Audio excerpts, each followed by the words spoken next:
오늘은 복을 받는 인생, 복을 받는 인생이란 제목으로 함께 하나님의 말씀 나누겠습니다.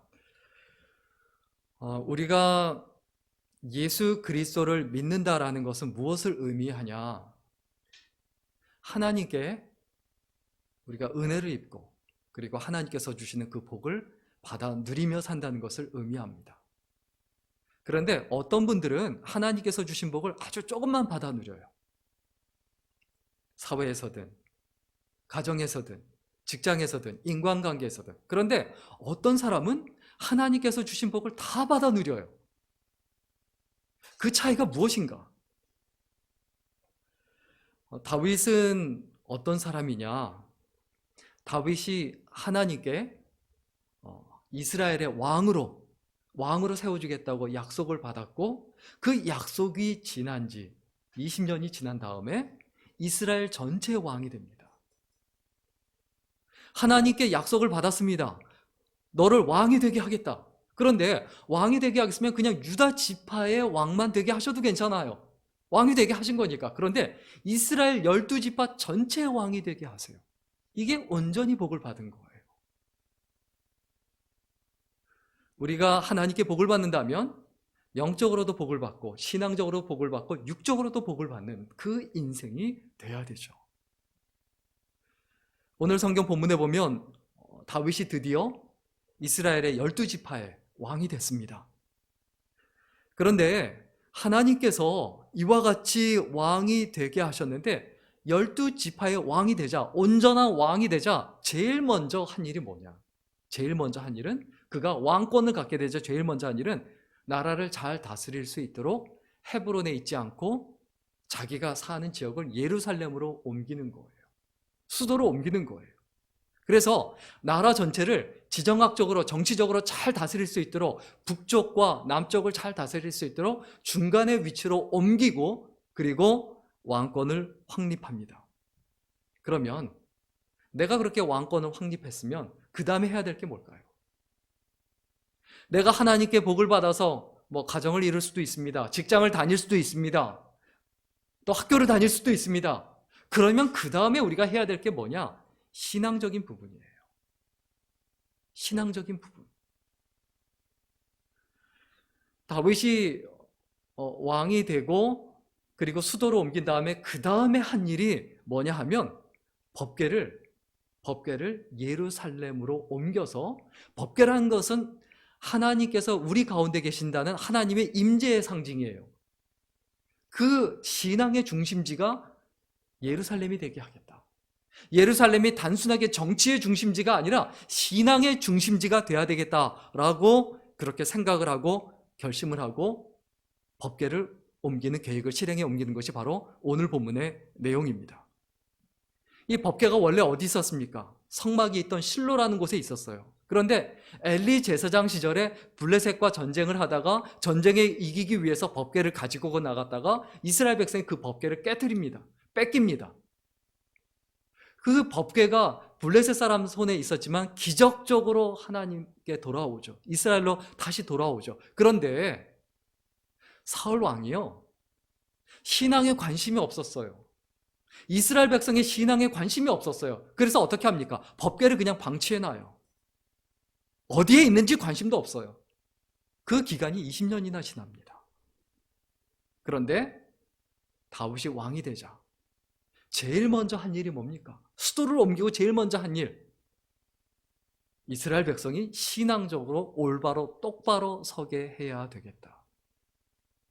이게 우리의 기도여야 되고, 이게 우리의 마음이어야 되고, 우리의 생각이어야 되고, 이게 우리의 뜻이 되어야 된다는 거예요. 다윗은 영육간에 복을 받은 사람이고 또 모든 부분에서 은혜를 입은 사람이에요. 이와 같이 다윗이 하나님께 온전히 복을 받은 것처럼 우리들도 하나님께 온전히 복을 받으려면 어떻게 해야 되는가? 일단 오늘 보면 1절부터 5절까지 우리에게 알려주는 것은 뭐냐면 최선을 다해야 돼요. 대충 살지 말고, 게으르게 살지 말고 하나님 앞에 최선을 다해야 돼요. 법궤를 가져오기 위해서 어떻게 합니까? 법궤가 정말 예루살렘에 있어야 될, 그곳에 있어야 되지만 그것을 가져오기 위해서 단순히 그냥 가져와라 이렇게 생각하는 게 아니에요. 자, 오늘 본문 1절, 2절 말씀 같이 읽겠습니다. 오늘 본문 1절, 2절 말씀입니다. 같이 읽습니다. 시작. 다윗이 이스라엘에서 뽑은 무리 3만 명을 다시 모으고 다윗이 일어나 자기와 함께 있는 모든 사람과 더불어 바알레 유다로 가서 거기서 하나님의 궤를 메어오려 하니 그 궤는 그룹들 사이에 좌정하신 만군의 여호와의 이름으로 불리는 것이라. 법궤는 곧 하나님의 존재를 상징합니다. 그런데 그 법궤를 가져오기 위해서 이스라엘 각 지파에서 3만 명이나 뽑아요.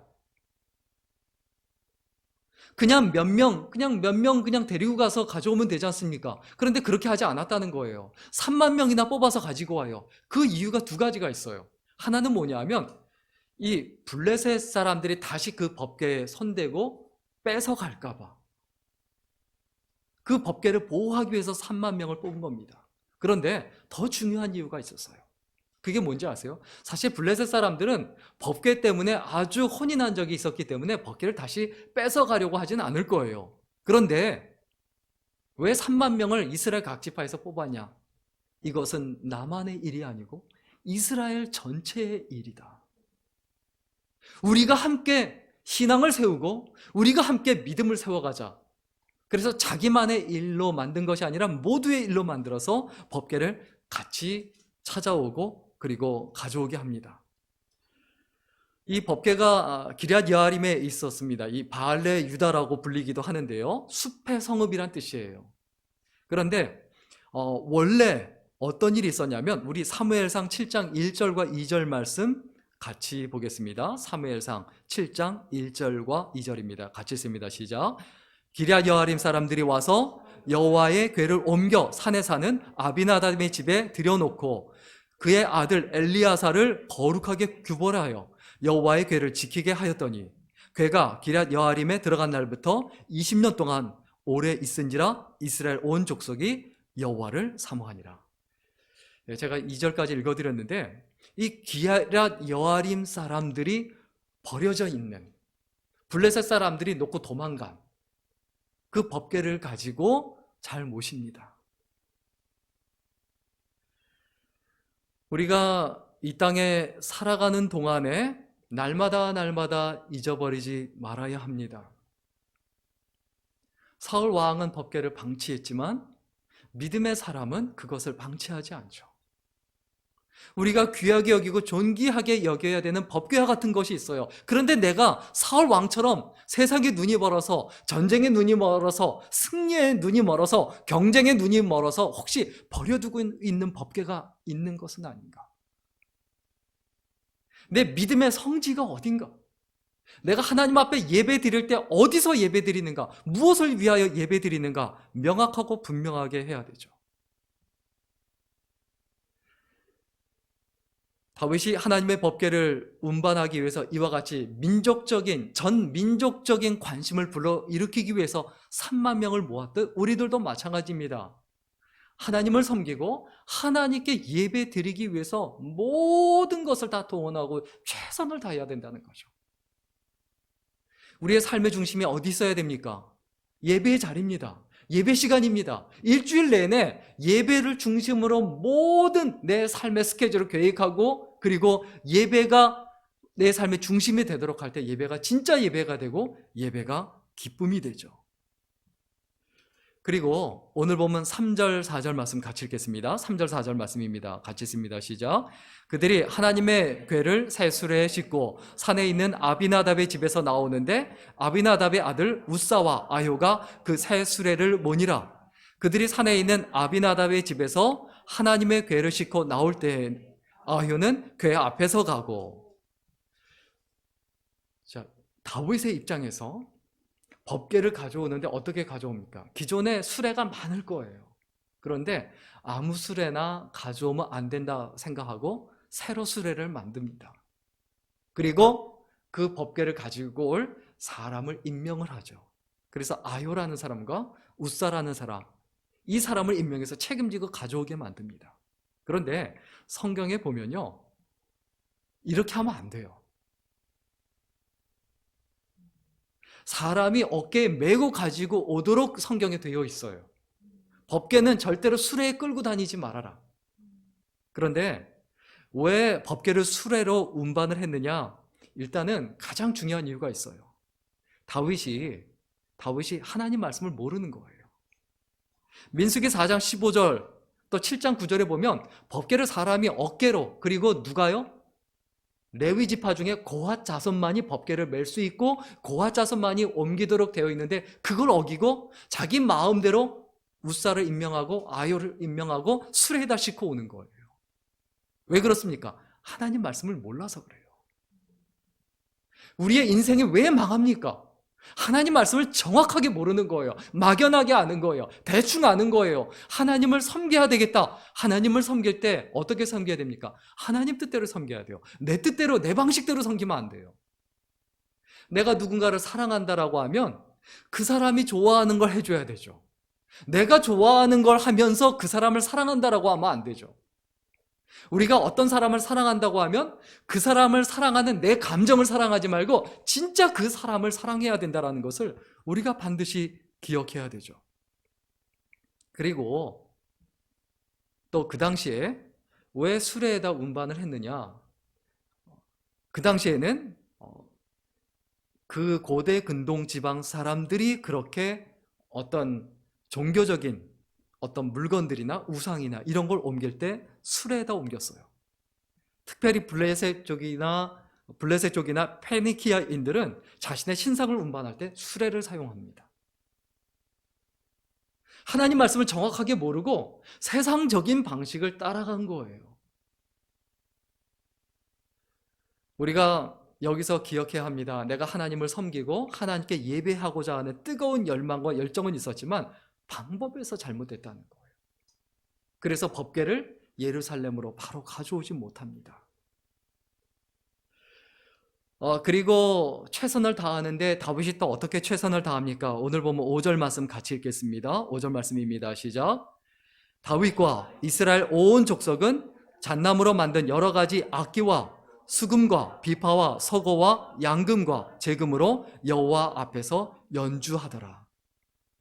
다윗이 그냥 사람을 보내서 3만 명을 보내서 그냥 가져오는 정도가 아니라 악기 연주자들을 보낸 거예요. 가장 좋은 악기, 그리고 그 연주할 수 있는 연주자들까지 보내서 연주를 하는데, 여기에 보면 연주하더라라는 이 말이 이제 샤크라는 말인데, 이 샤크라는 말은 뛰놀다, 즐거워하다라는 거예요. 막 기뻐서 뛴다라는 걸 의미해요. 쉽게 말하면 악기만 단순히 연주한 게 아니고 막 즐거워서 축제로 생각하고 축제로 여기고 기쁘고 즐거워했다라고 했어요. 우리의 삶에서 날마다 끊임없이 기억해야 합니다. 하나님 앞에 예배할 때 내 마음과 내 생각과 내 뜻과 내 몸까지도 모든 것 다해서 예배하고 하나님의 임재를 기다리고 사모하는 인생이 되어야 된다라는 것을 우리가 알 수 있습니다. 그런데 문제는 뭐라고요? 최선을 다하기만 하면 안 됩니다. 정도를 걸어야 돼요. 다윗이 최선을 다했어요. 그런데 몰랐다는 거예요. 신앙적으로 몰랐다는 거예요. 그가 정도를 걷지 않았다는 겁니다. 그래서 오늘 보면 6절부터 11절까지 보면 정도를 걷지 않은 부분을 알려줍니다. 먼저 6절과 7절 말씀 같이 읽겠습니다. 오늘 보면 6절과 7절입니다. 같이 읽습니다. 시작. 그들이 나곤의 타작마당에 이르러서는 소들이 띠므로 우사가 손을 들어 하나님의 궤를 붙들었더니 여호와 하나님이 우사가 잘못함으로 말미암아 진노하사 그를 그곳에서 치시니 그가 거기 하나님의 궤 곁에서 죽으니라. 자, 그들이 나곤의 타작마당에 이르러서 소들이 어떻게 했다고요? 뛰었다. 소들이 이제 놀랬는지 미끄러졌다. 이런 어떤 일이 벌어집니다. 그때 깜짝 놀라서 법궤가 떨어질 것 같으니까 우사가 손을 들어서 하나님의 궤를 손으로 잡았다라고 했어요. 근데 사실 봤을 때 당연하잖아요. 그런데 하나님께서 진노하사 우사가 죽게 하셨다라고 했어요. 이거 보면 충격적이죠. 어떻게 이런 일이 있는가? 웃사가 뭐 잘못했다고 그 자리에서 죽어야 했는가? 그런데 성경에서 분명히 언급하고 있죠. 민수기서 4장 26절, 사무엘상 6장 19절에 보면 법궤는 하나님의 임재의 상징으로서 아무도 손대지 마라. 아무도 만지지 말아라. 그리고 그 안에 뭐가 있는지 들여다보지도 말아라. 그리고 옮길 땐 어떻게 해야 되냐? 그것을 완전히 민수기 4장 15절에 보면 완전히 다 싸서 완전히 포장을 해서 아무도 손을 대지 못하게 해라. 절대 손을 대지 못하게 해라. 하나님의 법이에요. 그리고 법궤를 옮길 때는 반드시 제사장, 고핫 자손의 제사장이 어깨에 메고 옮기도록 해라. 이것이 하나님께서 제정해 놓으신 그 당시의 규례였고 법칙이었는데 그것을 어겼습니다. 이것은 무엇을 의미합니까? 하나님의 법칙을 깬다라는 것은 무엇을 의미합니까? 하나님을 우습게 하는 거예요. 단순히 법칙을 깨는 게 아니에요. 예배를 우습게 하는 건 무엇을 의미합니까? 하나님을 우습게 하는 거예요. 하나님의 법칙을 깨고 하나님께 드리는 예배를 우습게 하는 것, 이것 자체가 하나님을 가볍게 여기는 거죠. 오늘 본문 8절 말씀 같이 읽겠습니다. 8절 말씀 같이 읽습니다. 시작. 여호와께서 웃사를 치심으로 다윗이 분하여 그곳을 베레스 웃사라 부르니 그 이름이 오늘까지 이르니라. 자, 베레스 웃사가 이제 재앙을 당했다. 이 베레스라는 말이 재앙이란 뜻이에요. 갑작스런 재앙. 웃사가 재앙을 당했다. 다윗이 분하여, 이 얘기 뭐냐면 내가 왜 이렇게 미련하게 굴었을까? 뭔가 이거 하나님께서 기뻐하시지 않는다. 내가 참 미련하다. 내가 왜 이렇게 열심히 한다고 했지만 내가 왜 이렇게 미련하게 했는가? 그래서 분했다는 거예요. 그리고 그것을 베레스 웃사라고 부르고 다시는 내가 이 일을 잊어버리지 않겠다. 이처럼 구약시대에는, 그 당시에는 하나님의 그 거룩함을 침해하는 그 자들에 대해서 하나님께서 아주 강력하게 진노를 발하셨습니다. 그러나 오늘날 하나님의 백성들은 어떻습니까? 예수 그리스도의 대속의 은혜를 입어서 그 모든 진노가 계속 유보가 됩니다. 계속 미뤄집니다. 웃사가 그렇게 했다고, 다윗이 그렇게 했다고 바로 죽고 바로 징계를 받고 그렇게 되지는 않아요. 그런데 우리가 어떻게 해야 됩니까? 하나님께 감사하고 회개할 줄 아는 인생이 돼야 되죠. 그리고 오늘 본문 9절 10절 말씀 같이 읽겠습니다. 9절 10절 말씀입니다. 같이 읽습니다. 시작. 다윗이 그 나라에 여호와를 두려워하여 이르되 여호와의 궤가 어찌 내게로 오리요 하고 다윗이 여호와의 궤를 옮겨 다윗성 자기에게로 메어 가기를 즐겨하지 아니하고 가드 사람 오베데돔의 짐으로 메어 간지라. 다윗이 두려웠습니다. 뭐가 두려웁니까? 만지가만 해도 사람이 죽으니까 내가 감당할 수가 없구나. 이거 어떻게 하면 좋겠느냐. 그래서 예루살렘 성으로 가져오려고 했지만 가져오지 못합니다. 열심히 있었지만 가져오지 못해요. 왜 가져오지 못했다고요? 정도를 걷지 않았기 때문에 그래요. 하나님께 온전히 복을 받고 온전히 은혜를 누리려면 어떻게 해야 됩니까? 당연히 최선을 다해야 되죠. 예배 드리는 일에 최선을 다해야 되죠. 사랑하는 일에 최선을 다해야 되죠. 그런데 중요한 것, 오히려 더 중요한 게 뭡니까? 정도를 걷는 것. 하나님께서 원하시는 길을 가는 것. 우리는 살아가면서 늘 점검해야 합니다. 내가 과연 하나님께서 원하시는 길을 가고 있는가? 내가 원하는 길을 가고 있는가? 아니면 하나님이 원하시는 길을 가고 있는가? 혹시 내 감정에 치우치는 것은 아닌가? 내 뜻에 치우치는 것은 아닌가? 내 기준을 가지고 하나님을 온전히 섬길 수 없습니다. 내 기준을 가지고 다른 사람을 사랑할 수 없듯 내 기준을 가지고 하나님을 사랑할 수 없어요. 내가 진짜 하나님을 섬기려면 하나님을 가져야 되고 다른 사람을 사랑하려면 그 사람의 기준, 그 사람이 원하는 거, 그 사람이 좋아하는 그 기준을 알아야 돼요. 그게 정도라는 거예요. 그게 옳은 길이라는 거예요.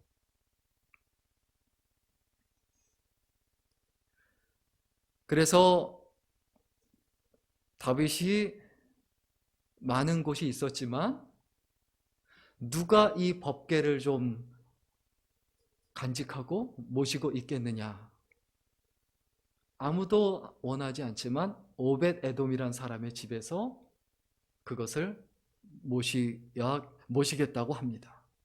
그래서 그 법궤를 오벳 에돔의 집에 모십니다. 그러자 어떤 일이 있었습니까? 우리 11절 말씀 같이 읽겠습니다. 같이 읽습니다. 시작. 여호와의 궤가 가드 사람 오벳 에돔의 집에 석 달을 있었는데 여호와께서 오벳 에돔과 그의 온 집에 복을 주시니라. 자, 하나님의 임재를 의미하는 이 법궤는 함께 할 때, 법궤를 모실 수 있을 때 하나님께서 복을 주세요. 여기서 말하는 복은 가족이 복을 받고 가축이 복을 받고 그 밭의 소산이 복을 받고 풍성해졌다는 걸 의미해요. 영적으로도 복을 받고 육적으로도 복을 받았다는 걸 의미해요. 온전히 복을 받았다는 것을 의미해요. 어떻게 할 때 온전히 복을 받습니까? 오벳 에돔의 집에서 두려움을 이겼다는 거예요. 하나님의 법궤를 모시기 위해서 극복해야 될 게 뭡니까? 두려움을 이겨야 돼요. 최선을 다해야 되고 정도를 걸어야 되고 더 나아가서 세상 염려나 근심이나 걱정에 매이지 말고 그 두려움을 이겨야 된다는 거죠. 다윗이 오랫동안 다시 또 예루살렘으로 법궤를 모시지 못하고 예루살렘을 신앙의 성지로 세우지 못합니다. 왜 그렇죠? 두려웠기 때문에, 걱정 때문에. 우사처럼 이 오벳에돔의 집도 걱정했을 수 있어요. 우리도 괜히 잘못했다가 우사처럼 죽으면 어떡하나. 또 블레셋 사람들처럼 장자가 다 죽고 우상이 다 쓰러지고 무너지고 그런 일들이 생기면 어떻게 하나. 충분히 걱정이 되었을 겁니다. 그런데 그 걱정과 근심을 이기고 두려움을 이기고 법궤를 모셨다라는 거예요.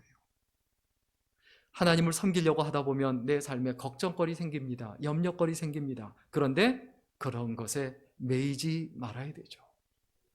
우리가 하나님 앞에 예배 드릴 때도 똑같습니다. 상황을 이겨야 됩니다. 감정을 이겨야 됩니다. 두려움을 이겨야 됩니다. 내 기준을 이겨야 되죠. 그리고 오벳 에돔이 석 달 후에 법궤를 모신 지 석 달 후에 복을 받았다라고 했어요.